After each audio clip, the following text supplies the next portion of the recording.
Bonjour et bienvenue sur cette nouvelle vidéo où aujourd'hui on va parler de la peur, de la douleur, de l'accouchement. Parce que c'est une peur commune à pratiquement toutes les femmes et c'est quelque chose qui se transmet de génération en génération. Et aujourd'hui on va voir pourquoi on a cette peur de douleur lors de l'accouchement et comment on peut faire pour transformer cette peur en confiance. Alors reste bien jusqu'au bout parce que je vais te donner des conseils concrets pour transformer cette peur de la douleur. Allez, c'est parti. Donc déjà, la peur de la douleur n'est pas innée. En fait, elle s'apprend. C'est comme un fait social finalement.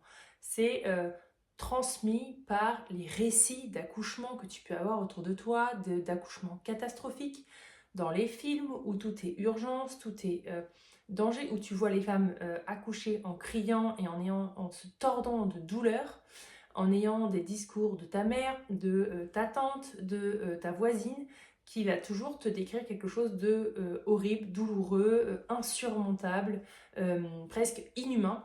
Et tous ces discours autour de toi, toutes ces images que tu as peur depuis que tu es toute petite et via la télé, les films, les informations, etc., te font croire, imprègnent en toi le fait que l'accouchement, c'est forcément douloureux. Donc l'accouchement égale douleur. Et donc en fait que c'est plutôt une épreuve à survivre plutôt qu'une expérience à vivre, quelque chose de transformateur en positif. Et cette programmation, elle a des conséquences directes sur ton corps. Voilà ce qui se passe concrètement pendant le travail quand tu as peur de la douleur. En réalité, ton cerveau va détecter un danger. Il déclenche une réponse de stress et donc ton corps va libérer du cortisol et de l'adrénaline. Et ces hormones ont un effet direct sur ton travail. Elles contractent les muscles de l'utérus, rendant les contractions plus douloureuses. Elles ralentissent la progression naturelle de l'ocytocine, ce qui va ralentir ton travail. Elles vont aussi bloquer la libération d'endorphine, qui est ton antidouleur naturel. Elles augmentent la tension musculaire globale, ce qui amplifie chaque sensation. Autrement dit, la peur engendre plus de douleur. Et ça, c'est pas dans ta tête, c'est physiologique, c'est vraiment de la physiologie pure et dure. C'est ce qu'on appelle le triangle peur, tension, douleur.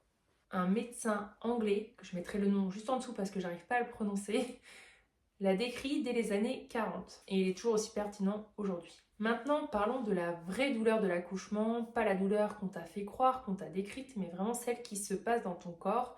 Cette douleur de l'accouchement, elle est unique et elle est unique pour 3 raisons. Déjà, la première raison, c'est qu'elle a un but. C'est une des seules douleurs qui existent qui a un but et ce but, c'est de contracter ton utérus pour faire naître ton bébé. Donc, c'est une douleur productive et non destructrice qui aide ton bébé à naître. Et donc ça change tout dans ton cerveau lorsque tu sais que cette douleur, elle est normale et que ton corps, il est complètement capable de gérer cette création de douleur. La deuxième raison, c'est que c'est une douleur qui est rythmée. Contrairement à une douleur traumatique, la douleur des contractions, c'est une douleur qui est rythmée, qui va et qui vient, qui s'arrête et qui reprend. Entre chaque contraction, tu as des pauses qui te permettent de te reposer et de créer de l'ocytocine à chaque fin de contraction. Et en fait, ce rythme te permet de tenir, en fait, il est conçu pour que tu puisses tenir sur plusieurs minutes, voire heures. La troisième raison, c'est qu'elle décrète des hormones. Chaque contraction va libérer de l'ocytocine, puis l'ocytocine va aider ton corps à créer des endorphines. Les endorphines, ça permet justement de ne pas avoir mal. Et en fait, ton corps, il est en train de créer sa propre péridurale. Et on dit qu'une femme en fin d'accouchement, elle a créé autant d'endorphines que quelqu'un qui court un marathon. Donc t'imagines que ton corps, en fait, il est une machine et qu'il est capable de créer tout ce qu'il faut et tout ce dont il a besoin pour vivre chaque contraction et chaque douleur. Donc maintenant, je vais t'expliquer comment concrètement tu peux mettre en place des outils pour t'aider à vaincre la peur de la douleur et avoir une approche plus sereine de l'accouchement sans croire que tu vas souffrir le martyre.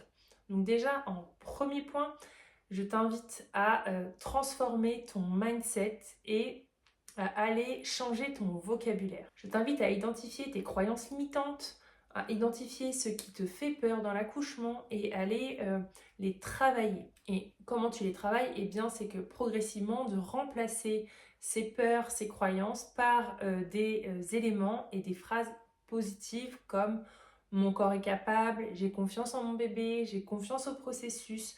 Je me lie à toutes les femmes qui ont déjà mis au monde un bébé sans péridurale, etc., etc., etc. Le deuxième point, ce serait d'apprendre à respirer parce que c'est la clé pour libérer les tensions qui pourraient se créer dans ton corps parce que plus on arrête de respirer, plus on se crispe, plus on va créer des tensions et de la douleur. Et donc l'objectif, c'est de se détendre et en se détendant, eh bien, le plus important, c'est de penser à sa respiration. Il n'y a pas de technique particulière, c'est vraiment le fait de retrouver ta respiration, de te centrer dessus et de voir que lorsque tu bloques ta respiration, ça veut dire que tu te bloques aussi dans ton corps et donc forcément tu bloques le corps à créer un processus vertueux vers la naissance. Ensuite, je t'invite à bouger et à changer de position lorsque tu en as besoin parce que l'immobilité crée de la douleur, crée des tensions. Plus tu vas bouger, plus tu vas trouver des positions pour te soulager naturellement et pour aussi aider ton bébé à trouver le chemin de la sortie parce que lui aussi, il bouge pendant l'accouchement. Crée un environnement rassurant, lumière tamisée, musique douce, odeur que tu aimes,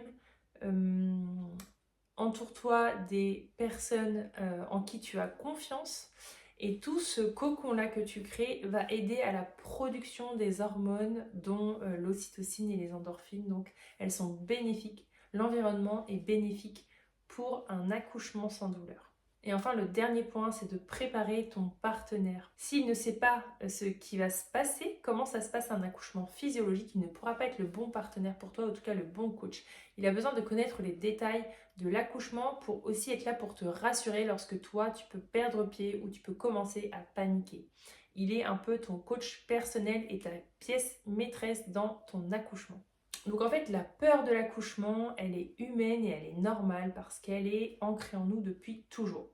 Mais cette peur, elle se travaille, non pas pour la nier et dire qu'elle n'existe pas, mais plus pour aller travailler avec elle et voir comment, quand on travaille avec, on arrive à avoir un accouchement qui ne nous fait pas souffrir le martyre. Parce que de l'autre côté de cette douleur, il y a ton bébé. Et aussi un sentiment de puissance que rien d'autre ne peut te donner. Si tu veux qu'on travaille ça ensemble, écoute, je t'invite à me rejoindre sur Instagram et à m'envoyer un message ou à réserver ton appel découverte dans ma bio.